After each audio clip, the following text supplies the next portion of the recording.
And then one day I just went, dooba dabba dooba dooba, love come down upon the sea, da da da ba. We are. And I went, oh, that sounds pretty good.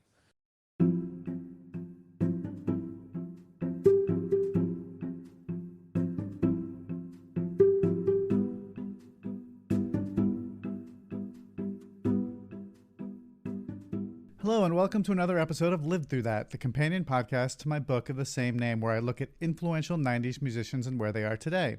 I'm Mike Hipple, and on this podcast, we'll dig a little bit deeper into a pivotal moment into the lives of some of the artists I feature in that book, as well as some artists whom I love and respect. Today's guest is the British singer-songwriter Ian McNabb. He may be best well known in the States for his 1983 hit song Whisper to a Scream, Birds Fly, with his band the Icicle Works. And I bet if you're of a certain age, the hook to that song is now stuck on repeat in your brain. And that may be the thing he's most well known for in America, but he's had a wildly prolific career in music since, from playing with Neil Young and Ringo Starr to recording over 20 solo albums, including 2021's Utopian. He's got a deep catalog that's worth checking out. Today, Ian tells us about a couple of important moments in his life, from the moon to birds flying.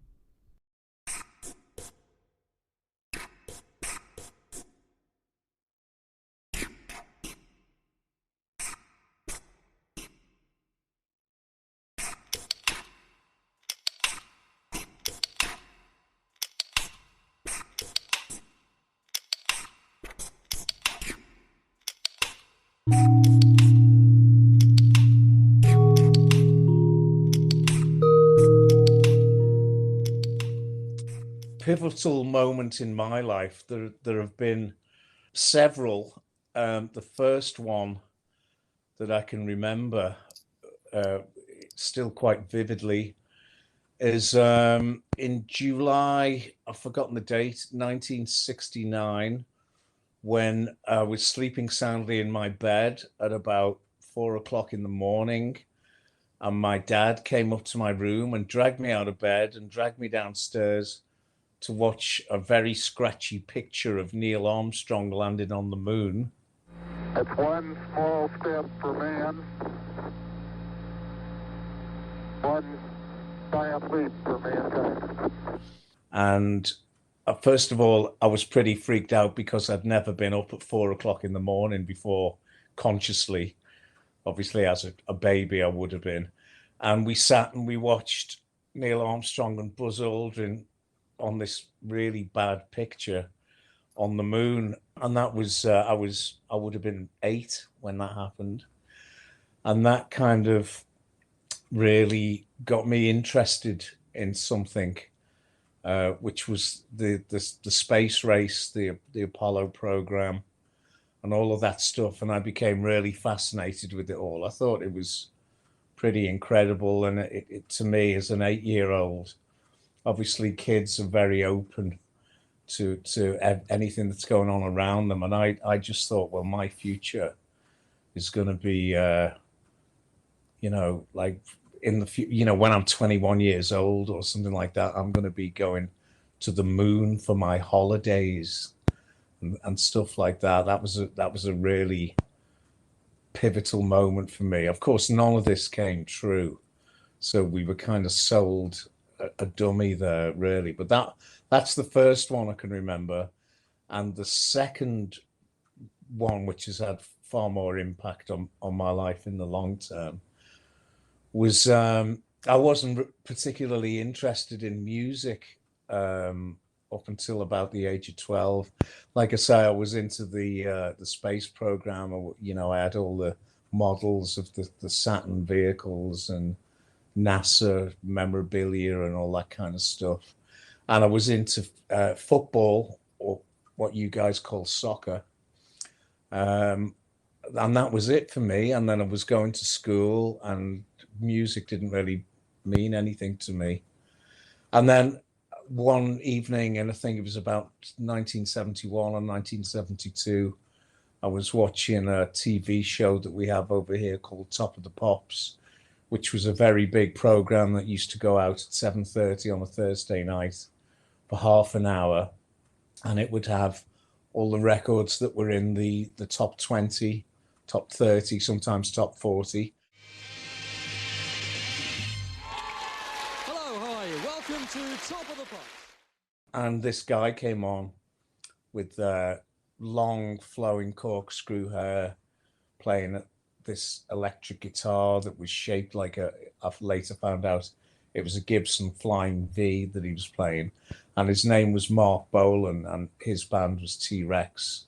And I can't remember if it was a song called Get It On, which in America was called Bang a Gong, or a song called Hot Love, which had been a #1 hit in 1971 over here. And then I was like, what the heck is this? So that put me on the path to, wow, that's something I could do maybe. And then I immediately started badgering my parents to buy me a cheap guitar, and that's basically what set me off on the path that I'm still on today. So there you go. You got two pivotal moments for one there.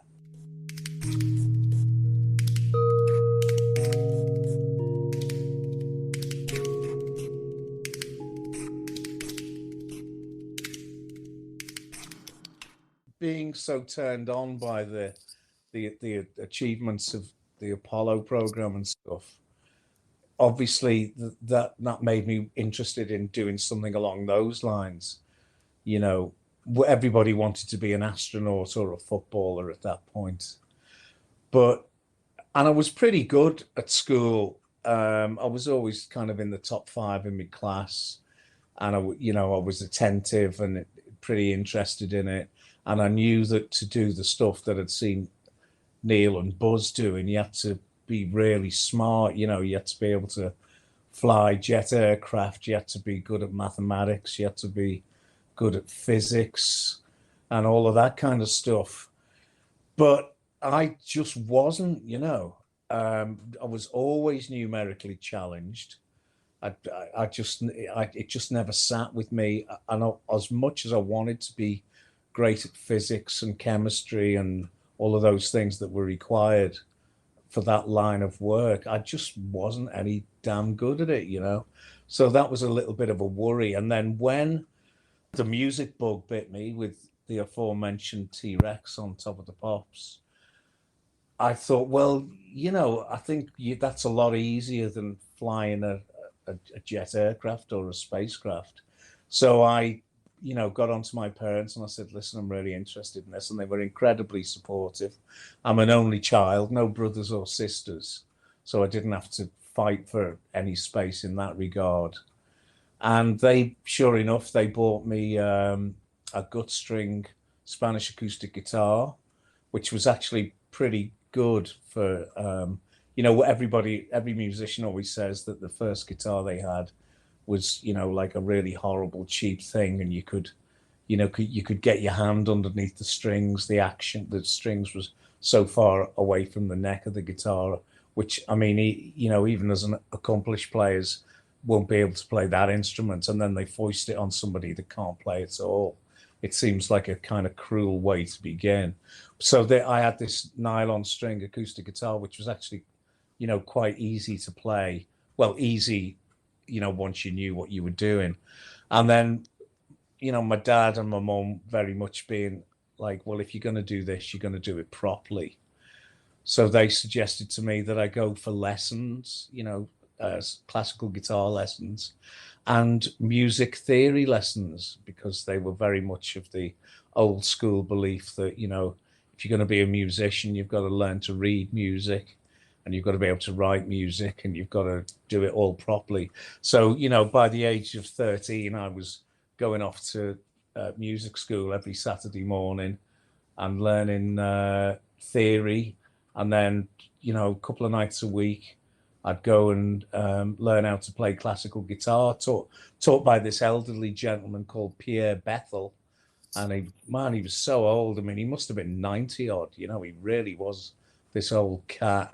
And he was very strict and terribly unforgiving. And if I hadn't mastered what he showed me on that night, and I didn't know it by the following week, he would give me a hard time. And I didn't particularly, I dreaded it at the time because it was quite difficult, but I stuck to it. And I'm glad that I did. And my parents were right to get me to do that. I learned to read and write music, and I did all the exams and passed them all. But then as soon as I kind of started, being in bands and stuff, I didn't use any of that. It hasn't really the theory has helped me in terms of being able to know what the chords are and harmonies and scales and all that kind of stuff. So I suppose it was useful in that respect. It was something to do other than, cause trouble on the streets, which is what you do at that age.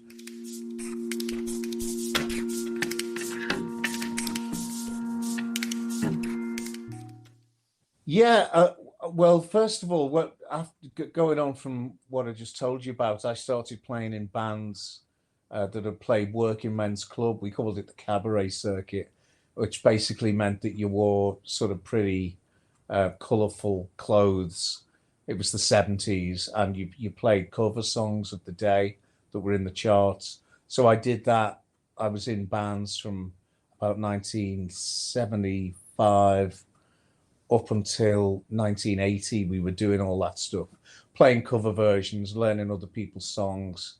We all looked like we were in the Osmonds. That's the way everybody looked. We had blow-dried hair and, white crimpling suits and the fashions of the day. And that's what we did. And then in about when the punk and new wave thing sort of kicked in the late 70s, then I started writing songs. And then it was like, okay, now we've got to form a group and write our own material. Because there was a big stigma in Liverpool in the 70s because of what the Beatles achieved.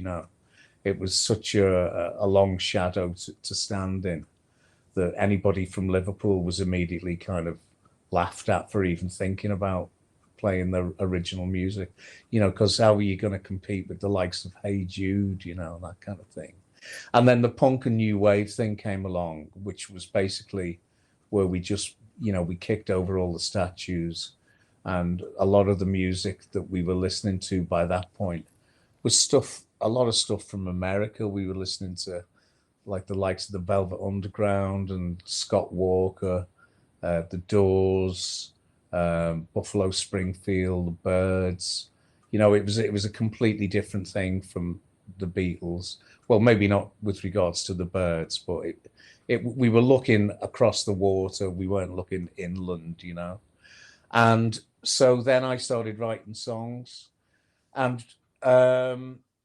we, nothing that we did could go boom, tip, or boom, tip, boom, da da da da da da da. It had to be something else, and a lot of it came from tribal rhythms. We were very much into the music of another Liverpool band called Echo and the Bunnymen. We were big fans of Susie and the Banshees, The Cure, Joy Division, those kind of bands that were coming along at the time. And there was a lot of tom-tomming going on, dubba, dubba, dubba, dubba, dubba, dubba. And our first single was a song called Nirvana, which was the song that actually ended up on the first Icicle Works record. And that kind of went dubba, dubba, dubba, dubba, dubba, dubba, dubba, dubba, dubba. And one day I had this little pair of bongos that I bought on holiday, and I was sitting in my parents' bedroom, which was much bigger than mine. So I used to go in there to write when they were at work. And this would have been probably sort of towards the end of 1982, winter 82. And I started going dooba dabba, dooba dabba, dooba dabba, dooba dabba, dooba dabba, dooba, just like that for ages, going, well, that's really great rhythm. I really like that. And then one day I just went, dooba dabba, love come down upon the sea, da da da, we are, we are, we are. And I went, oh, that sounds pretty good. Pretty simple, two chords, C to F. And then that Saturday when we'd rehearse at weekends, so we went into the rehearsal room and I said to Chris Sherrock, our drummer, you just go dooba dabba, dooba dabba, dooba dabba da. And then I said to the bass player, Chris Lay, I said, it's just C to F. I haven't really thought about anything else. Let's just see how that sounds. So we counted it off. And I started singing over this drum pattern, and Chris, the bass player, came up with kind of syncopated, sympathetic part progression. And as soon as we hit the we are bit, we were just like, wow, we finally got something that is going to pull us out of where we are, you know. And it was, yeah, so that's my third pivotal moment, Mike.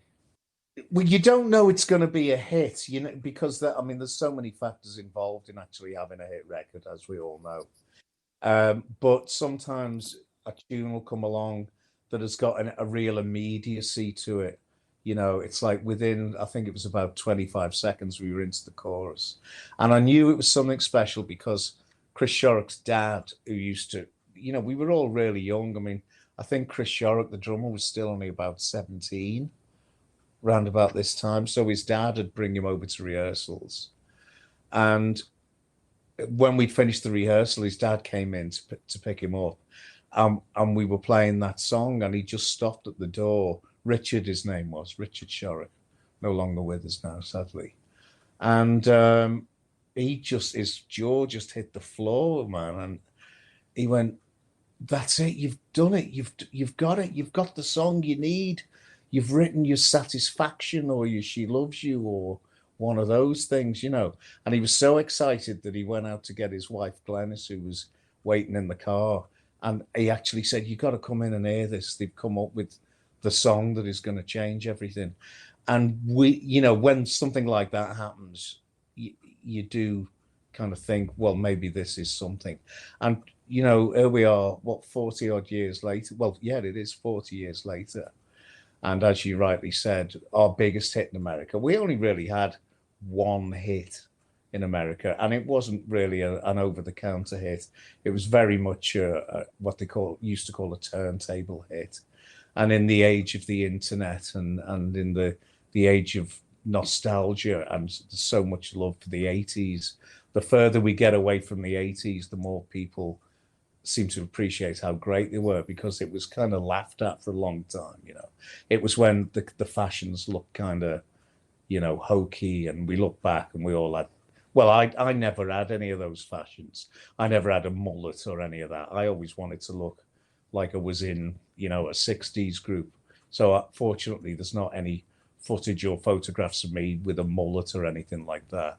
But people, when they talk about the 80s, they hark back to the fashions, and they talk about A Flock of Seagulls or Culture Club, or, you know, some of the more excessive fashions of the 80s, and of the outrageous things that happened with MTV and the videos that cost, you know, $350,000 to make, and, you know, people making videos in Rio on speedboats and all that. That's the kind of stuff of the 80s that people kind of frowned upon.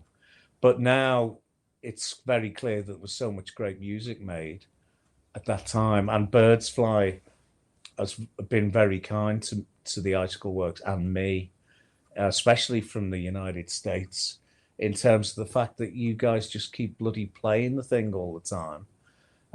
One thing I'll say about America is if you have something resembling a hit in the USA, they never forget it. Whereas in the UK or Europe, it tends to be, oh, that was back then, and that now what are you doing, you know? So that's been very good, and it keeps getting picked up in adverts and in movies. And it was recently in, there's a TV show on Netflix called Stranger Things, and they ended up playing Birds Fly over the credits of one of the more outre episodes in the second series, and it was the only song that got played all the way through in Stranger Things. And so from that, it's kind of kept the interest alive in the band and in the song. And I'm forever getting messages from people saying me, "Oh, I've just been in, you know, Walmart or whatever it is, and, you know, playing your song, or just got in the car and your song was on." And so you know, that's been really great.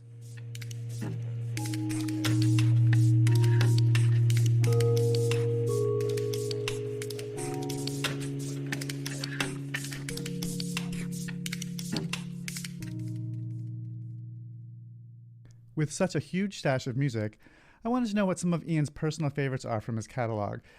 Some places for you to get started if all you know is Birds Fly. Yeah, it's if if you've suddenly had to do a bit of research, what has Ian McNabb been doing since Birds Fly? You must go, wow, okay. What's the good one, you know? But I'd recommend two songs that people can find online. They're on streaming services, and that there are videos on YouTube. I'd point you in the direction of two songs that I'm particularly fond of, which are from, and I'm not just saying it because it's from the last album or the current album, but I do think that two of my favorites that I've done. One song is called "No One Tells a Lie Like a Dude with a Tie," which is kind of my take on, the way we get treated by the people who run the world, and they just seem to constantly lie. So there's that one, and another one which has become a really big favorite, even though it's kind of only been around for 18 months, is a song called Harry Dean Stanton, which is obviously taken from the name of the great Harry Dean Stanton, the character actor that was been around for so long. So if you're interested in what I'm up to now, I would steer you in the direction of those songs. But it's all good. Thank you, Ian, for taking the time to share your story. Ian lives and breathes music, and besides touring dates, I'm sure more solo material is on the way. You can check out his website at ianmcnabb.com for more info. And a friendly reminder that you can also buy my book, Live Through That, on 90s Artists and get 15% off using the promo code PODCAST15 by ordering at the link on the podcast page. And in addition, my earlier book, 80s Redux, is still available wherever you buy your books. And if you like this show, please subscribe so you'll know when the latest episode comes out. We've got lots of great things coming up. You can also follow me on Twitter and Facebook at Mike Hipple Photo, all one word. Thanks for listening.